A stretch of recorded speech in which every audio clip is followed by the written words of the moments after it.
नमस्कार दोस्तों, edu talk for you पे आप सभी का स्वागत है। अब आप हमारे Facebook page edu talk for you से जुड़ सकते हैं और अपनी राय हमें वहां पे बता सकते हैं। दोस्तों, आज का टॉपिक हम लेने जा रहे हैं मनोविज्ञान का विकास, यानी कि मनोविज्ञान का विकास कैसे हुआ, डेवलपमेंट ऑफ साइकोलॉजी, मनोविज्ञान कैसे कैसे अस्तित्व में आया। और ये हम सब जानते हैं कि दर्शन से ये विषय अलग होके आया है।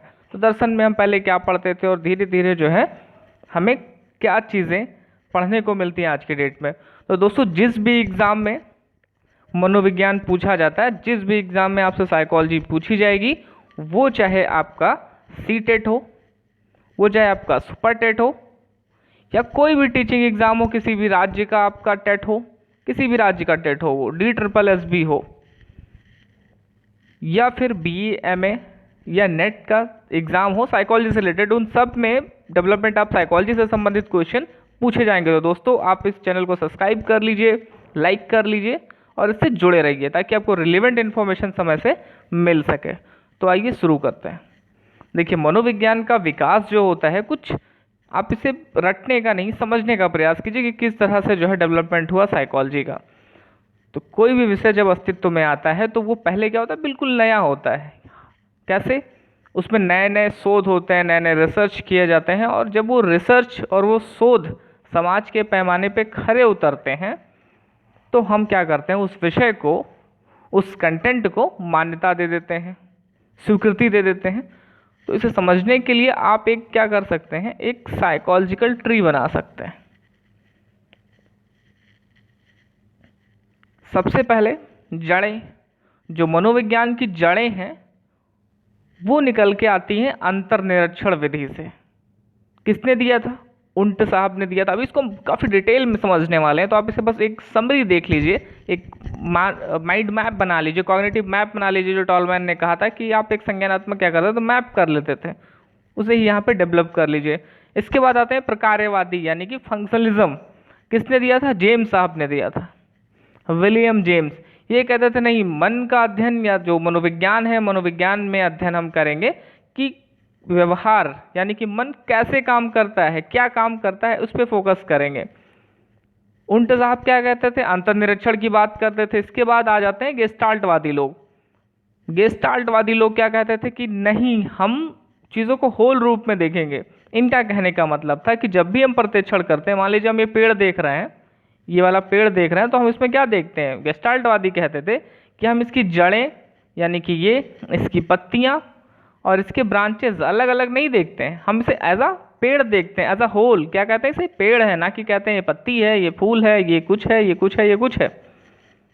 इनके कहने का मतलब था कि एज अ होल परसीव करते हैं। वो क्या था? गेस्टाल्टवादी अप्रोच था। इसमें वर्दाइमर, कोफका, कोहलर, ये सारे लोग जो है आ जाते हैं।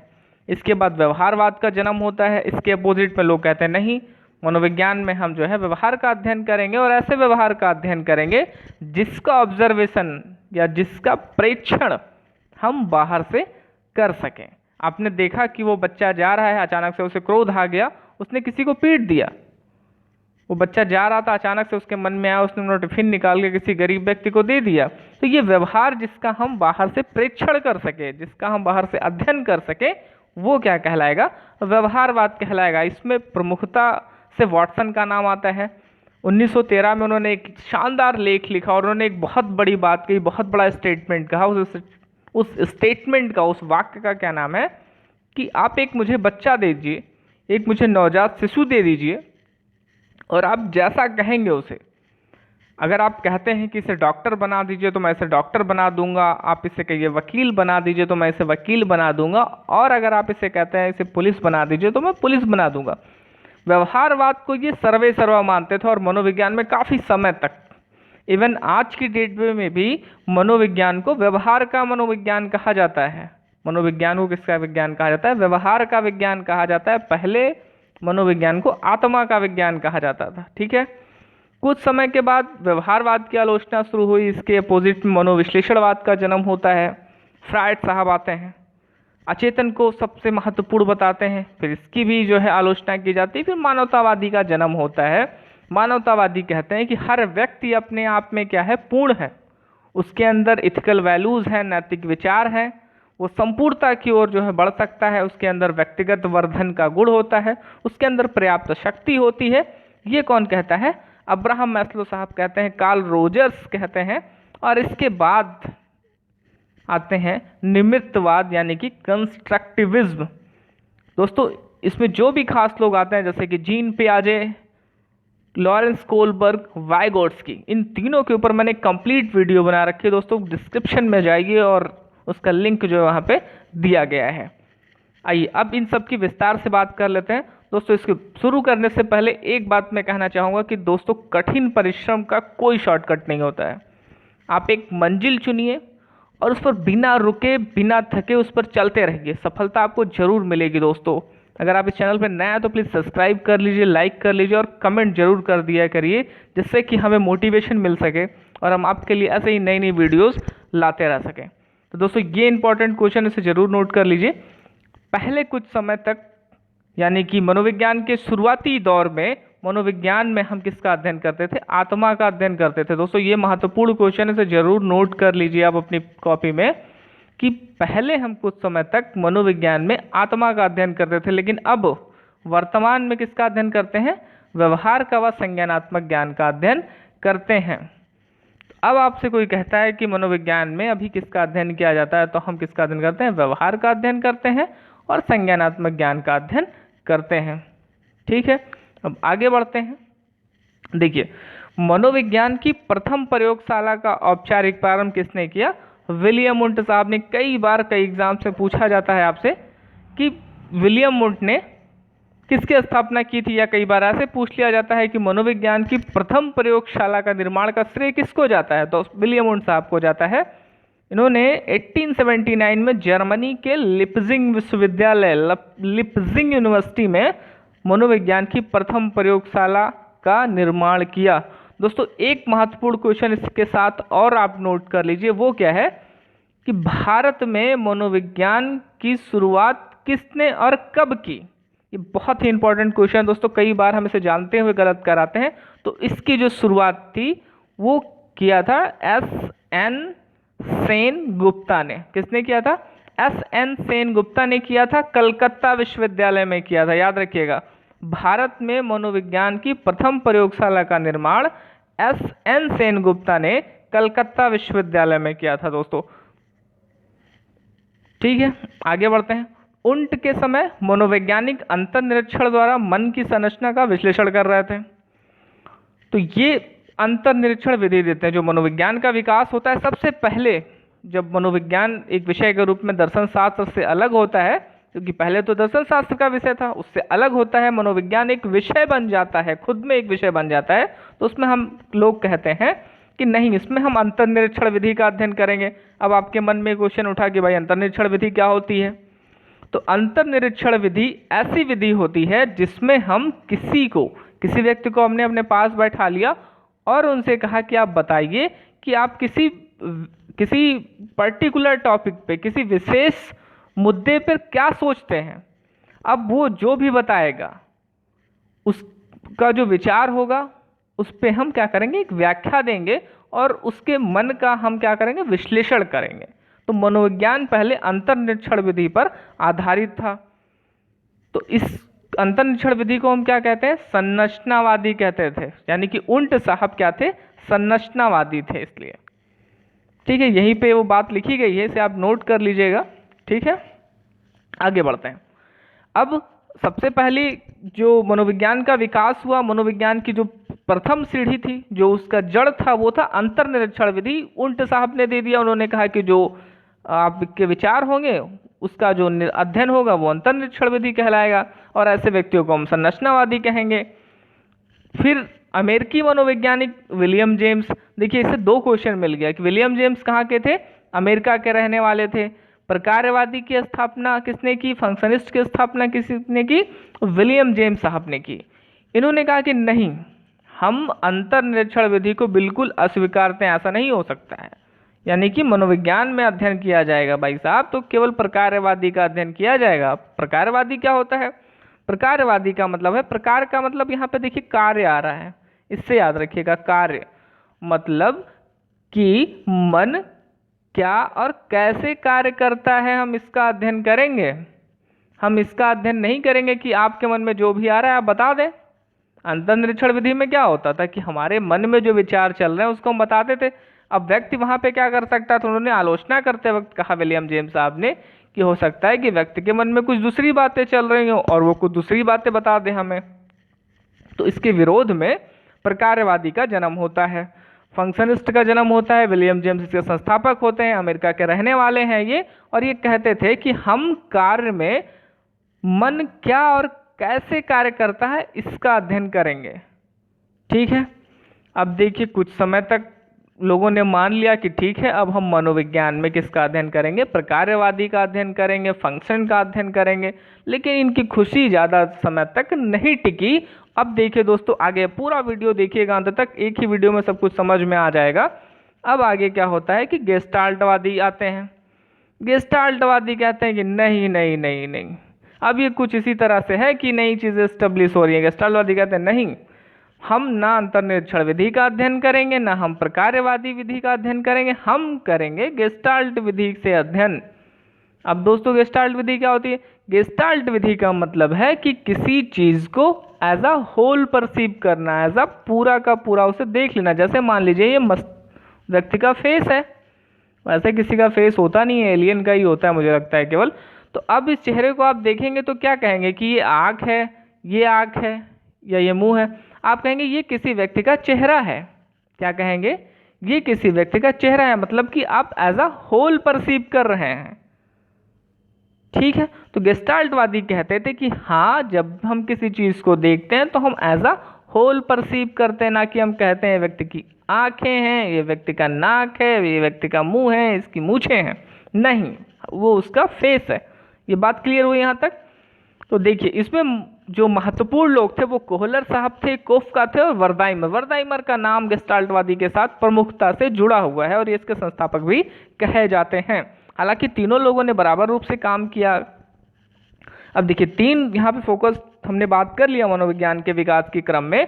सबसे पहले अंतर्निरीक्षण विधि जो कि उल्ट साहब ने दिया, इसके बाद आते हैं प्रकार्यवादी विलियम जेम्स साहब ने दिया, और तीसरा था आपका महत्वपूर्ण गेस्टाल्टवादी जो कि कोहलर और कोफका और वर्दाइमर साहब कहते थे हम किसी चीज का अध्ययन एज अ होल यानी कि संपूर्ण रूप में करेंगे। तो दोस्तों इसे नोट कर लीजिएगा। अब आगे बढ़ते हैं। कुछ समय तक गेस्टाल्टवादी ने अपनी जो है विधा पढ़ाई। अब लोगों ने मानना शुरू कर दिया था कि मनोविज्ञान में गेस्टाल्ट का अध्ययन किया जाएगा, लेकिन ये खुशी उनकी ज़्यादा देर तक नहीं टिकी, ज़्यादा वर्षों तक नहीं टिकी, और व्यवहारवाद बहुत ही जोर शोर के साथ प्रवेश करता है। वाटसन साहब के एक स्टेटमेंट से एक रिसर्च पेपर इन्होंने लिखा 1913 में, एक शोध पत्र लिखते हैं 1913 में। वाटसन साहब क्या कहते हैं, बहुत ही फेमस स्टेटमेंट में एक बार फिर से दोहरा रहा हूँ कि आप एक बच्चा, एक नवजात शिशु मुझे ला के दीजिए और आप जो भी कहेंगे, यानी कि आप कहते हैं कि इसे पुलिस या डॉक्टर या वकील, इंजीनियर, जो कुछ भी आप कहते हैं, व्यवहारवाद की शक्ति से मैं इसे क्या करूँगा, बना दूंगा। काफ़ी पावरफुल स्टेटमेंट था। अगर आप व्यवहारवाद की थ्योरी पढ़ेंगे, यानी कि इवान पावलोव को, स्किनर साहब को, तो ये सब क्या कहते थे, आप इनको इमेजिनेशन कीजिए इनकी थ्योरी में। स्किनर साहब कहते थे कि बच्चा अगर को हम पुरस्कार देते हैं, चॉकलेट देते हैं, तो उस व्यवहार को वो दोहराता है बार बार, और इसी के विपरीत में अगर हम किसी काम के लिए बच्चे को दंड दे देते हैं, यानी कि पनिशमेंट दे देते हैं, तो उस काम को क्या करता है, वो रिपीट नहीं करता है। और अगर हम चॉकलेट देते हैं तो उस काम को वो बार बार दोहराना चाहते थे।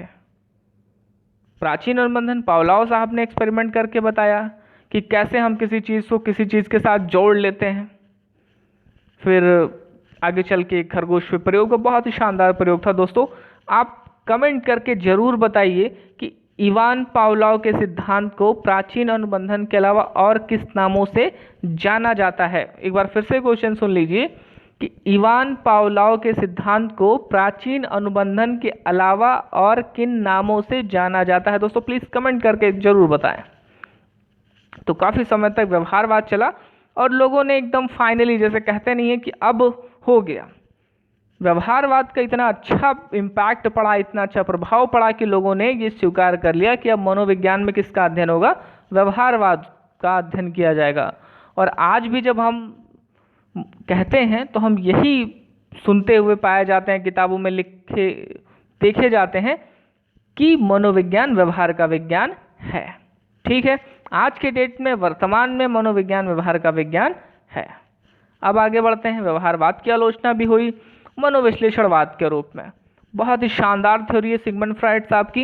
इस पर मैंने कंप्लीट वीडियो बना के रखा हुआ है दोस्तों। आप आई बटन पे क्लिक करिएगा ऊपर और फ्राइड के ऊपर कंप्लीट वीडियो आपको मिल जाएगी, या तो आप CTP की थ्योरीज में जाके देख सकते हैं, प्लेलिस्ट में चेक कर सकते हैं फ्राइड साहब की वीडियो। फ्राइड साहब क्या कहते थे? फ्राइड साहब कहते थे मन का 3 हिस्सा होता है, इड, ईगो, सुपर ईगो। इसके अलावा क्या बात की उन्होंने? इसके अलावा उन्होंने कही कि मन का अचेतन हिस्सा होता है, चेतन हिस्सा होता है, और कौन सा हिस्सा होता है? अर्धचेतन का हिस्सा होता है दोस्तों। इन सब पे मैंने कंप्लीट वीडियो बना के रखी हुई है, अब जाके वहाँ पे चेकलिस्ट में देखिए और उसको ठीक से नोट्स बना के पढ़ लीजिए। मनोविश्लेषणवाद का विकास होता है और यहाँ पे अचेतन के ऊपर पूरा का पूरा फोकस किया जाता है और ये व्यवहारवाद को कोलैप्स करता है। फिर भी ये मनोविज्ञान में हो चुका था कि अब व्यवहारवाद का अध्ययन तो किया ही किया जाना है, इसके अलावा मनोविश्लेषणवाद का भी अध्ययन हम यहाँ पे करेंगे। आगे बढ़ते हैं दोस्तों। मानवतावादी, मानवतावादी में प्रमुख रूप से आ जाते हैं आपके अब्राहम मैस्लो साहब, जिन्होंने कौन सा सिद्धांत दिया है? अब्राहम मैस्लो ने नीड की थ्योरी दी है और इन्होंने कहा कि नहीं, मानव के अंदर इतनी शक्ति होती है कि वो अपनी क्षमता का विकास कर सकता है, अपने व्यवहार का निर्माण कर सकता है, वो जो चाहेगा वही सोचेगा, जिस चीज़ को चाहेगा उसको नहीं सोचेगा। अर्थात हमें मनोविज्ञान में मानवतावादी अप्रोच को अपनाना चाहिए, मानवतावादी सिद्धांत को अपनाना चाहिए। ये कहने वाले कौन लोग थे? अब्राहम मैस्लो थे और कार्ल रोजर्स थे दोस्तों। ऐसे भी क्वेश्चन आपसे पूछे जा सकते हैं कि अब्राहम मैस्लो व कार्ल रोजर्स मनोविज्ञान के विकास के किस विधा के अंतर्गत आते हैं? अंतर्दर्शन में, संरचनावादी में, प्रकार्यवाद में, व्यवहारवाद में? दोस्तों करेक्ट आंसर हो जाएगा मानवतावाद में। ठीक है, आत्मदर्शन पे, व्यक्तिगत वर्धन पे, मूल्यों पे ज़्यादा इनका फोकस था। आगे बढ़ते हैं। अब मनोविज्ञान पूरी तरह से एस्टेब्लिश हो चुका है एक विषय के रूप में। जो आज का सिनेरियो है, आज आप मनोविज्ञान को व्यवहार का विज्ञान कहते हैं, संज्ञानात्मक मनोविज्ञान कहते हैं, और इसी में एक शब्द जुड़ता था निमित्तवाद, कंस्ट्रक्टिविज्म। इन तीनों के ऊपर पूरी कंप्लीट वीडियो दोस्तों आप जाके चेकलिस्ट में, प्लेलिस्ट में देख लीजिए और वहाँ पे कोलबर्ग, जीन पियाजे और वाइगॉट्स्की, तीनों काफ़ी पसंद किया जाने वाला वीडियो है इस चैनल का। अब जाके देखिए, उसके नोट्स बनाइए, क्योंकि एग्ज़ाम में ऐसा कोई भी एग्ज़ाम नहीं होगा जहाँ से प्रश्न ना पूछे जाते हों कंस्ट्रक्टिविज्म से। ये क्या मानते थे? कंस्ट्रक्टिविज्म का मानना था, संरचनावादियों का मानना था कि बच्चा अपने सामाजिक और सांस्कृतिक प्रक्रियाओं के परिप्रेक्ष्य में सीखता है। बच्चा वो सीखता है जो उसके कल्चर में अडाप्ट होता है, वो अपने पेरेंट्स से अंतर क्रिया करता है, अन्योन्य क्रिया करता है। एक शब्द आता है निर्मितवाद में अन्योन्य क्रिया का, यानी कि बच्चे का व्यवहार, बच्चे का संज्ञानात्मक विकास और उसका परिवेश, इन तीनों के अन्योन्य क्रिया से बच्चा सीखता है। तो दोस्तों ये था आज का हमारा वीडियो। इसे आप इसका स्क्रीनशॉट ले लीजिए, किस तरह से मनोविज्ञान का विकास हुआ, कैसे कैसे मनोविज्ञान की जड़ें निर्मित हुई। तो मनोविज्ञान की जड़ की बात करें तो वो अंतर्निरीक्षण था। धीरे धीरे ये अगर साइकोलॉजिकल ट्री को माने, इस पेड़ का नाम है मनोविज्ञान का पेड़। तो कैसे ये विकसित हुआ दोस्तों? इसकी जड़ें जो थी वो अंतर्निरीक्षण की थी, उंट साहब ने दिया था। फिर प्रकार्यवाद का जन्म होता है। इसके बाद गेस्टाल्टवादी आते हैं, एज अ होल परसीव करते हैं, एज अ होल प्रतिक्षण की बात करते हैं। इनके अलावा फिर व्यवहारवाद का जन्म होता है और व्यवहारवाद वर्तमान में मनोविज्ञान का सबसे बड़ा क्षेत्र है, यानी कि वर्तमान में व्यवहार का अध्ययन, व्यवहारवाद का अध्ययन मनोविज्ञान में किया जाता है। मनोविश्लेषणवाद फ्राइड साहब ने दिया, इनकी काफ़ी दिनों तक बात हुई।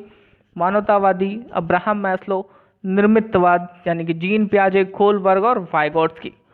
तो दोस्तों आशा करते हैं आपको ये वीडियो अच्छा लगा होगा। दोस्तों अगर अच्छा लगा है तो आप एडुटॉक फॉर यू को सब्सक्राइब कर लीजिए, लाइक कर लीजिए और हमारे फेसबुक पेज से आप जुड़ जाइए। तो नमस्कार दोस्तों।